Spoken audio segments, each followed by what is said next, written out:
Amigo, amiga, pois bem, está no ar o nosso Se Liga, o encontro com os notáveis para discutirmos os assuntos mais polêmicos, mais encrencados, mais falados em todo canto desse Brasil amado, a começar pelo Rio de Janeiro. E hoje o tema dos mais polêmicos. Vamos falar das organizações Globo. Existem coisas muito polarizadas hoje no nosso território nacional. Uma coisa é a política, né? Quem é bolsonarista, quem não é bolsonarista. E na comunicação também, quem é global ou globista e quem não é globista. A gente tem a TV Globo de um lado, a Record, e, enfim, outros veículos de comunicação do outro, polarizados, vendo cada um o seu jeito ou a sua verdade. O que é isso? Tanto boato a respeito, as organizações Globo vão bem, perderam muita audiência, perderam faturamento, estão em crise, não estão em crise, enfim, Bolsonaro vai fechar a Globo, não vai fechar? Esse papo vai rolar hoje aqui com os nossos notáveis Manuel Tedinho, o economista, o Elísio Pires, o publicitário, o designer Marcelo Pereira, o também publicitário Lula Vieira e o nosso consultor Paulo Fraga. E vamos que vamos começar esse papo agora. Quero saber o seguinte, quem quer começar a falar sobre o assunto aí? Afinal de contas, a Globo está bem, está mal, está certa, está errada? Quem começa aí? Pode começar. O drama nosso é de que, e eu curiosamente conversei isso em mais de uma ocasião, na época em que a Dilma ainda estava no gabinete civil. Depois ela foi como presidente, né? É você politizar os veículos de comunicação, que é o caso da Record, que representa a igreja evangélica, né? Então, a Globo é um conglomerado que reflete o sucesso de uma iniciativa privada e que, eventualmente, pode fazer opção por vieses melhores ou piores, né? O problema é você explorar politicamente os veículos de comunicação, que é o que a Record faz como reflexo da Igreja Evangélica, e o SBT, que agora também está se dando ao direito de usar de maneira equivocada um canal de comunicação, entendeu? Enfim, a gente sabe que política acaba, em última instância, influenciando um pouco essa questão, né? Olha a imagem do nosso presidente apontando a marca do SBT na tela. Aquilo é o máximo. Pois é, repercutiu para todo lado. O problema é que nós temos uma péssima referência, que é o Bolsonaro. Ele é uma péssima referência para tudo, porque ele faz tudo que ele não pode fazer, que não devia fazer, e compromete até o status quo do ambiente democrático propriamente dito, entendeu? Então, Paulo, há muito tempo que a gente fala... Diga. Agora, com relação à Globo, que tem um padrão de qualidade espetacular, isso é inegável, ocupou um espaço pelos seus próprios méritos, né, e pela sua competência. O problema é de que ela adotou uma série de critérios para esmagar a concorrência e não permitir que a concorrência pudesse ocupar espaço no mercado, né? Especialmente na questão da política predatória de preços, políticas de exclusividade, TVs e coisas do gênero, entendeu? Então, o BV, você está falando do BV, por exemplo, atrelado à exclusividade. Usou e abusou do direito de se sustentar na liderança por todo o seu mérito e a competência com que ela conquistou, entendeu? Verdade. Agora, a Globo vai, por enquanto, muito bem, obrigada, porque ela é muito capitalizada. Eu estou falando de Rede Globo e a parte digital, né? De TV e coisas do gênero, os outros canais. Mídia impressa vai pessimamente e vai muito mal, obrigado, e vai continuar indo mal, obrigado. Estão lá buscando um equilíbrio dentro do ambiente digital, né?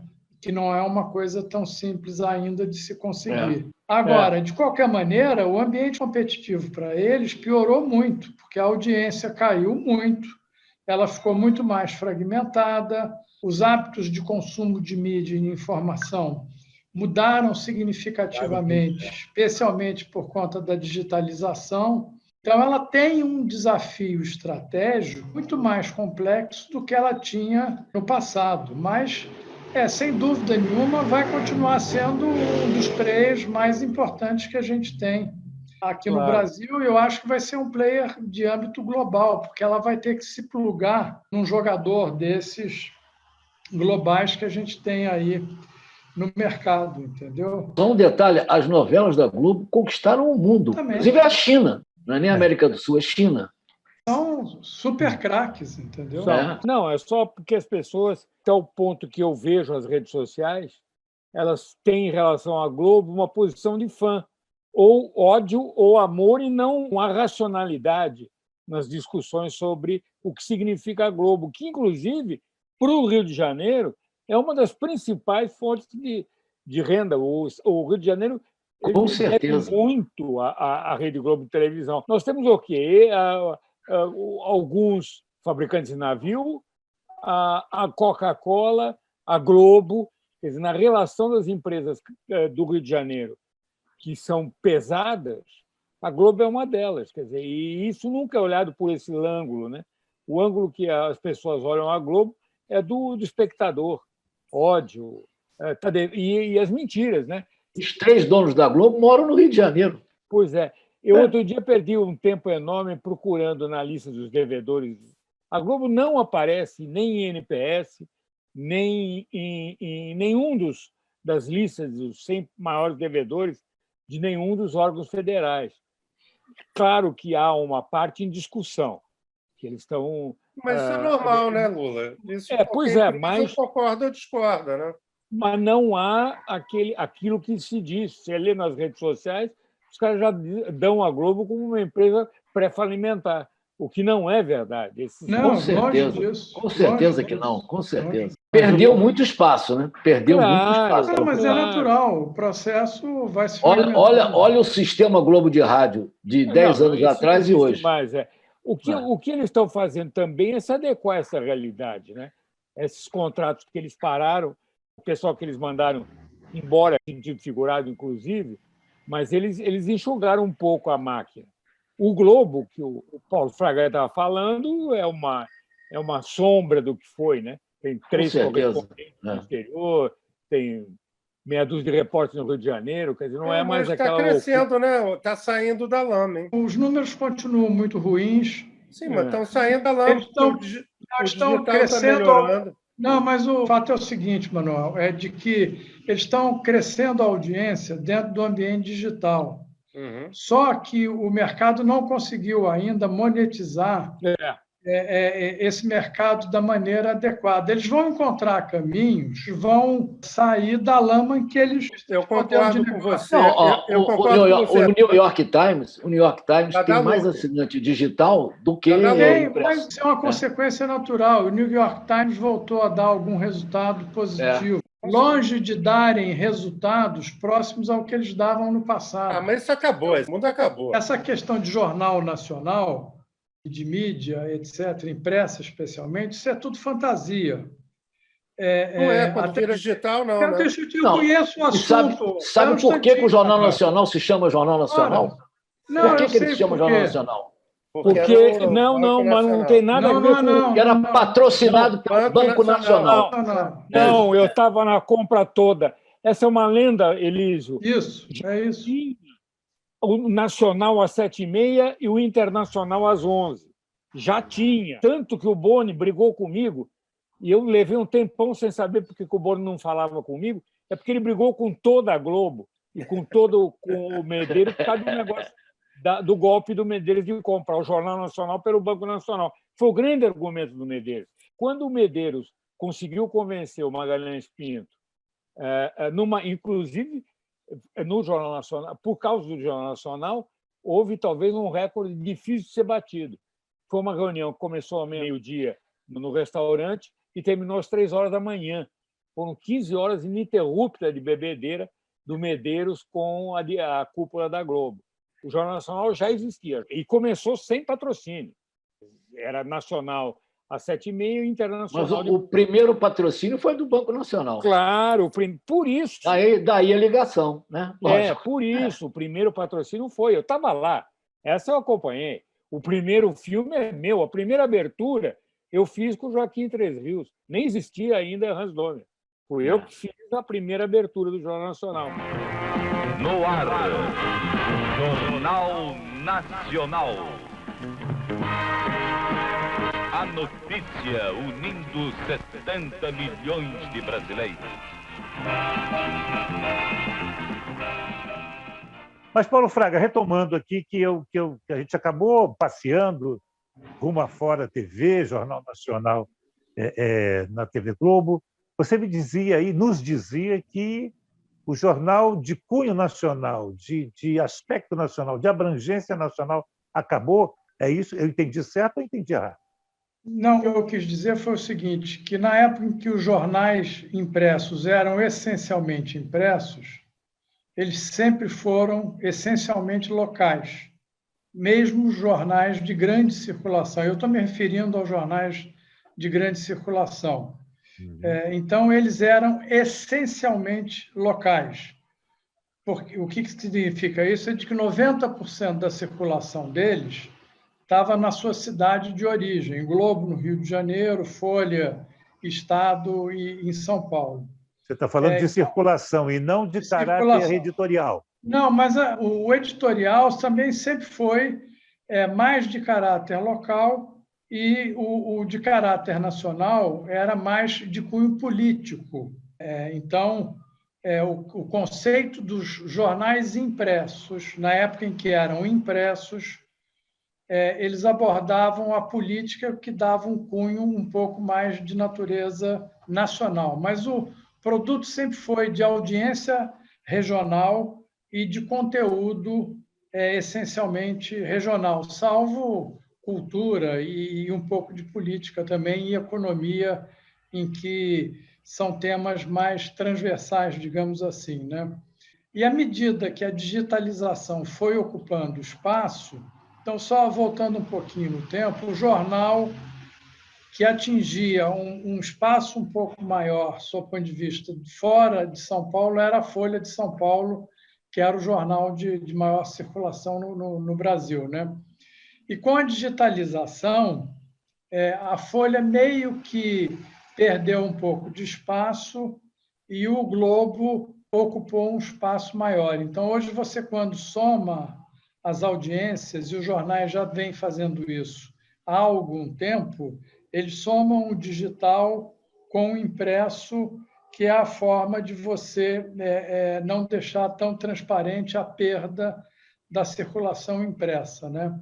E aí eles têm essa oportunidade de ter essa conotação um pouco mais nacional, digamos assim.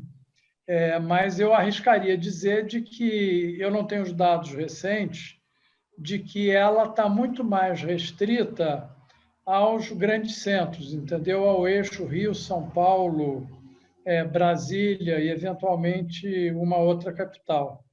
Então, eu diria que é isso. Então, os jornais impressos hoje são menos impressos e são mais digitais, porque a audiência deles é maior dentro do ambiente digital do que o ambiente impresso, o que dá essa perspectiva de ampliar o perfil dos leitores para regiões não restritas às suas origens, entendeu? Então, acho que é basicamente isso. Quero rodar já essa rodada do programa, antes do Se Liga em Quê, daqui a pouquinho, com o Marcelo Pereira, que hoje ficou de espectador ouvinte desse pega a respeito, a princípio, das organizações Globo, mas passando geral por todos os veículos de comunicação.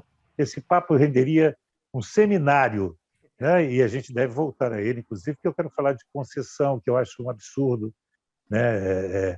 Veículos de comunicação, rádios e TVs ainda serem concessões governamentais, mas esse é um outro papo. Marcelo, eu queria que você nos recomendasse o que você anda lendo, o que você anda ouvindo, o que você anda vendo, botasse um bocado de cultura nesse papo nosso aí. O que anda ocupando você? Ou só está trabalhando feito um louco, Marcelo? eu estou lendo um livro sobre a Palestina, acredita?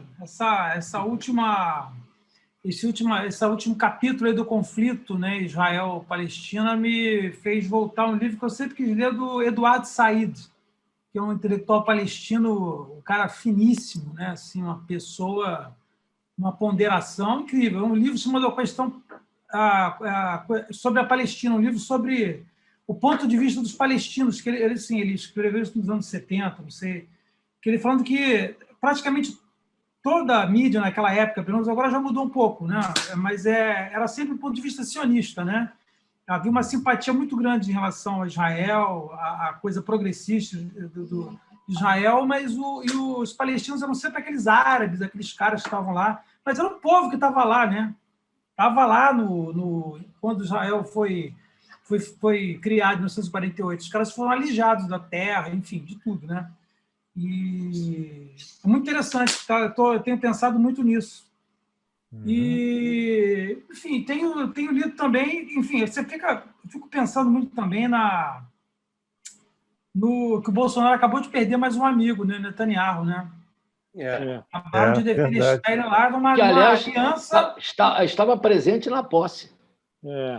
Exatamente. Na posse, aqui no uma Brasil. Aliança bizarra, né, de extrema esquerda com extrema direita lá, enfim. E está acontecendo isso também na Hungria, né? Está se formando uma frente enorme lá também, super ampla para combater o Orbán.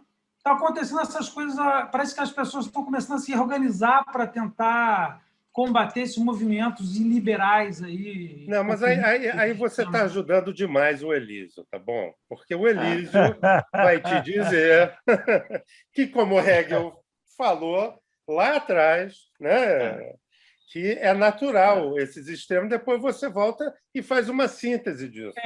Pois é, exatamente. A história está começando, o pêndulo está começando a... Né, chegou lá, já está voltando para... Não, e a síntese tem nome em cada lugar, né? Para mim, aqui ela chama Eduardo Leite. Eu gostaria que fosse. Mas vamos aproveitar, então, deixa Marcelo Pereira, está chegando a hora de fechamento e dos bons do nosso programa. É hora do Se Liga, e você se liga em quê, Marcelo? Eu quero ver aí a CPI, onde é que vai dar isso aí, esse negócio. Estou sem imaginação hoje, hoje é CPI. Né? Mas, nossa, nada mais imaginativo do que uma CPI. Né? Mais criativo e imaginativo do que uma CPI. Paulo Fraga, se liga em que nessa semana que chega, homem? Eu queria pegar um tema que o Elísio comentou no último programa, que é a falência do transporte público, o problema estrutural do transporte público, e que, ao longo da semana passada, foi tema de um debate do seu programa na Tupi, né?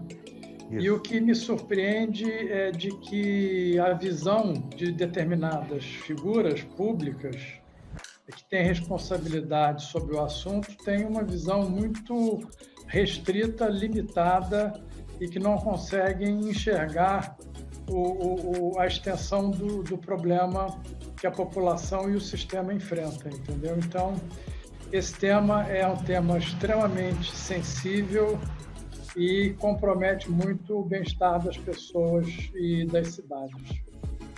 Não tenho dúvida, estou contigo. Eu acho que os dois problemas mais graves e inoportunos agora do Rio de Janeiro são milícia e transportes. O povo sofre. Não pode esquecer da habitação, né, Barbosa? Acho que a questão da habitação acessível, de qualidade, com infraestrutura urbana...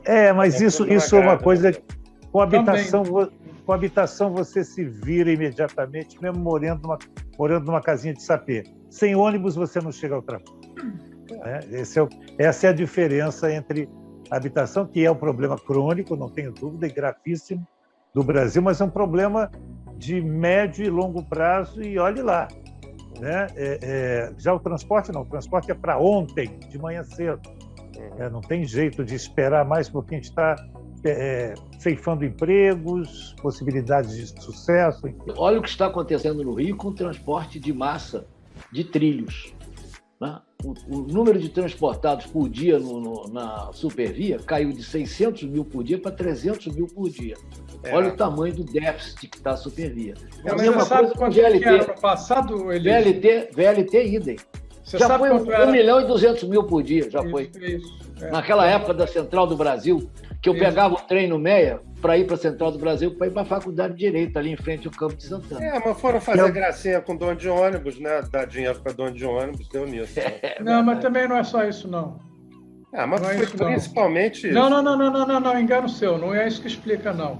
O que explica é falta de políticas públicas em relação a transporte. E aí fazem o mais fácil, que é dar dinheiro para dono de ônibus. Não é verdade. Não é verdade.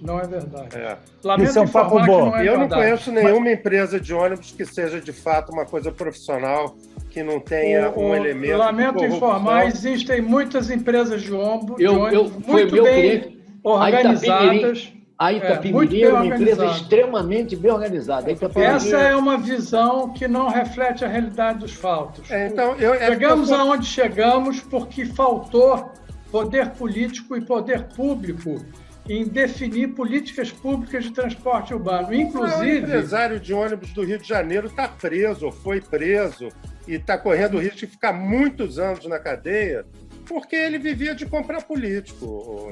Ele não vai ter problema porque ele tem um amigo chamado Gilmar Mendes, que deu habeas corpus para ele. Cuidado, não falem do meu santo Gilmar. E o problema, Manuel, não é esse. Posso garantir a você de que não está limitado a essa questão. Mas essa questão é grave, né? É grave e a gente vai discutir no programa inteiro. Se liga agora, a gente vai ficar doido aqui e vai ficar correndo, cachorro correndo atrás do rabo. Logo depois que a gente discutir os presidentes, nós vamos fazer um programa sobre transporte. Então. É interessante que a pandemia, de certa forma, ela reembaralha tudo, né? Então, assim, deu problema aqui, o centro da cidade vai ter que ser todo reconfigurado, né? É aquela coisa, né? Crise representa oportunidade também, né? Nesse caso, não. Um monte de coisa. Talvez no nesse caso, Marcelo, desculpe o Lula, nesse caso não, porque o sistema ele está estruturado para um volume e o volume caiu à metade. Então ele não é sustentável. Mas é por causa da pandemia, né? Com o volume caindo à metade. Então você tem que repensar o modelo. Agora, repensar esse modelo significa em que o Estado tem que olhar de maneira diferente. O modelo é disruptivo completamente. Mas, Paulo, quando eu digo que embaralha, porque um dos problemas é a forma como a cidade cresceu. As pessoas moram muito longe do trabalho, isso que eu quero dizer. Quando você tem áreas enormes vazias no centro da cidade, isso pode, dependendo de como você lidar com isso, uma parte disso pode ser minimizada você fazendo as pessoas morarem no centro, na zona do porto. Tudo bem, isso é um planejamento. Não estou dizendo que isso vai ser o problema das companhias de transporte vai ser resolvida por causa disso, mas, sim, como aconteceu isso com o transporte, isso aconteceu com várias outras áreas correlatas, né? Mas eu acho que a grande oportunidade... É uma chance de você repensar a cidade ou pensar urbanisticamente o país está fazendo com o Washington Fajardo.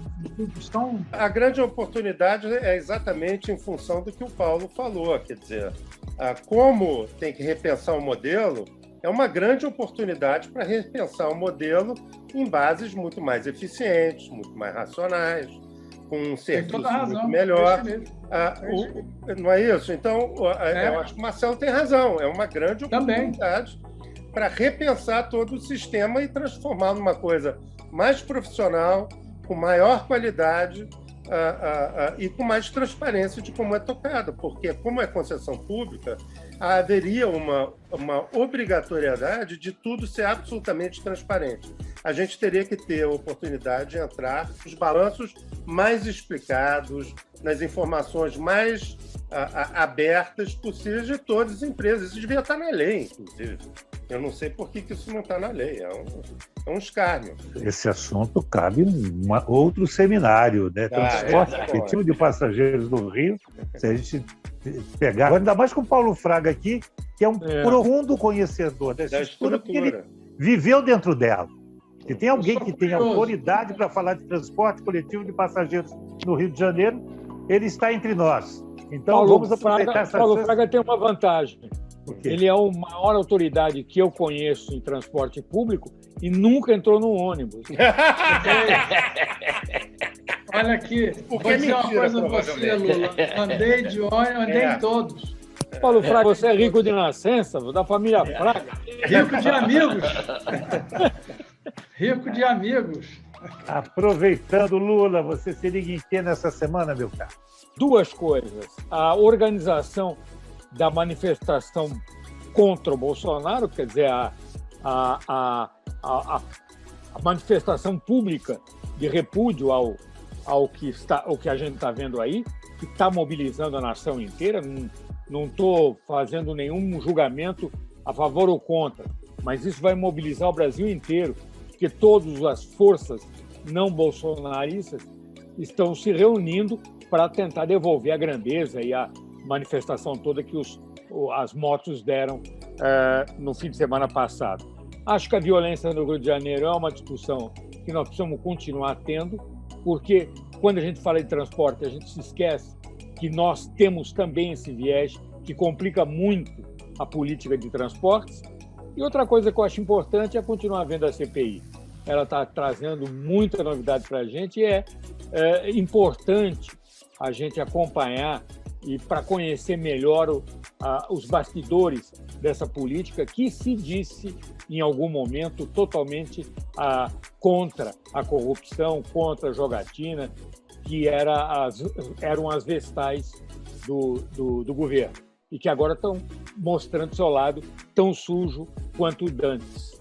Acho que tudo isso são assuntos que nos mobilizam. Você vai estar ocupado, pode ter certeza. Pô. Vai ter o que fazer essa semana. Com certeza. Ou assim. Manuel Tedinho, se liga em que essa semana?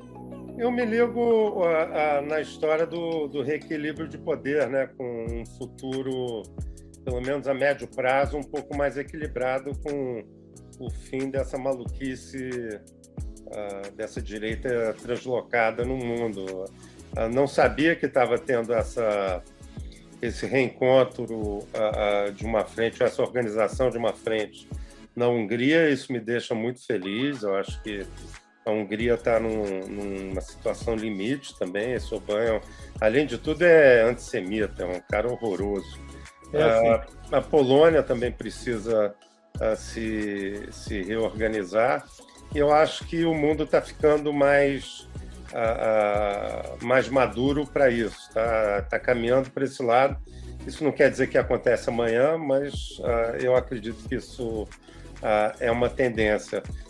E enquanto isso, a gente tem que ficar aqui tomando Plasil todo dia para não morrer de enjoo do nojo que a gente tem desse Bolsonaro. A solução do Brasil hoje, no curtíssimo prazo, é isso: é Plasil, Malox, como é que é Pepsamar, né? Essas coisas assim. Liga pro Adélio. Estômago. Liga pro Adélio. Quando eu acho que não pode piorar, Paulinho consegue. Vai lá. Lembra do Adélio? Meu Deus.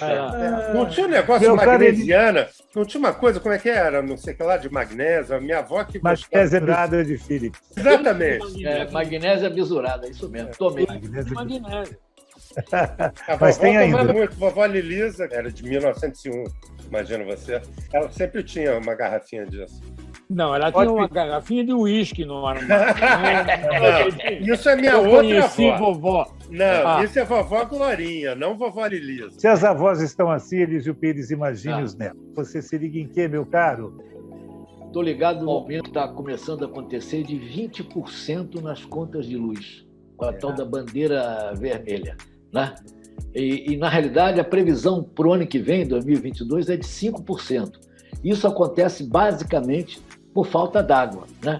E tem um diálogo, um debate imenso agora, saber se guarda água para beber, para usar e tal, ou se guarda para produzir energia elétrica. Para que, na realidade, nas fontes recicláveis, o Brasil está deixando de aproveitar uma incrível, está usando só 15% daquele resíduo da cana, né? Que era para produzir, só usa 15%, o resto tudo vai ser jogado no lixo. Então, acho que é uma grande preocupação, essas são as fontes alternativas de produção de energia elétrica. Falado Elísio Pires, Lula Vieira, Manuel Tedinho, Paulo Fraga, Marcelo Pereira, esse nosso Conselho de Notáveis volta semana que vem, quente. como esteve hoje, rente que nem pão quente. Eu não sei o que isso quer dizer, mas o Lula semana que vem explica. Com certeza ele vai descobrir para nós. E você, gostou do programa? Dá um like. Não gostou? Dedinho para baixo. Dê sugestão, critique. O Se Liga está aqui para isso. Para a gente tentar, de alguma forma, ou de todas elas que a gente conheça e disponha na hora, viver melhor, né? Tornar esse nosso dia a dia mais leve e mais produtivo. Obrigado pela sua companhia. Voltamos semana que vem com mais um tema super factual e super importante. Até a semana que vem. Tchau.